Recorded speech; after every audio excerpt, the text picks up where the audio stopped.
Welcome to Fun Stories. प्राचीन समय की बात है।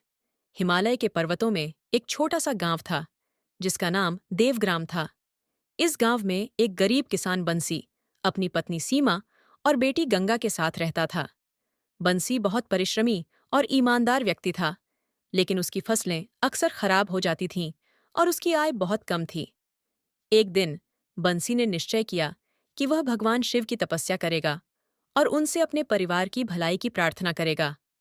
वह अपने गांव से दूर एक घने जंगल में चला गया जहां भगवान शिव का प्राचीन मंदिर स्थित था।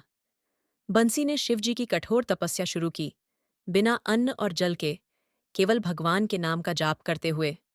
कई महीनों के तप के बाद भगवान शिव बंसी की भक्ति से प्रसन्न हो गए और उसे दर्शन दिए।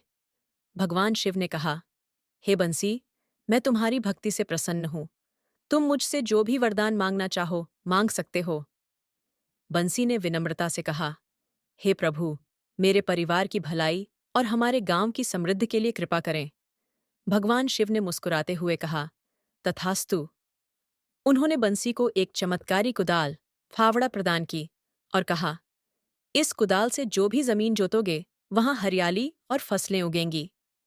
बंसी ने भगवान शिव का धन्यवाद किया और गांव लौट आया।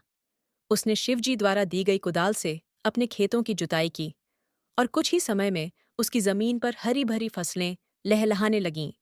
उसकी फसलें इतनी अधिक और अच्छी होने लगीं कि वह अपने परिवार का अच्छे से पालन पोषण करने लगा और गांव के अन्य लोगों की भी मदद करने लगा। धीरे धीरे बंसी का गांव समृद्धि की ओर बढ़ने लगा और सभी गांववासी भगवान शिव की पूजा और आराधना करने लगे। बंसी और उसका परिवार खुशहाल जीवन जीने लगे और देवग्राम की कहानी दूर दूर तक फैलने लगी।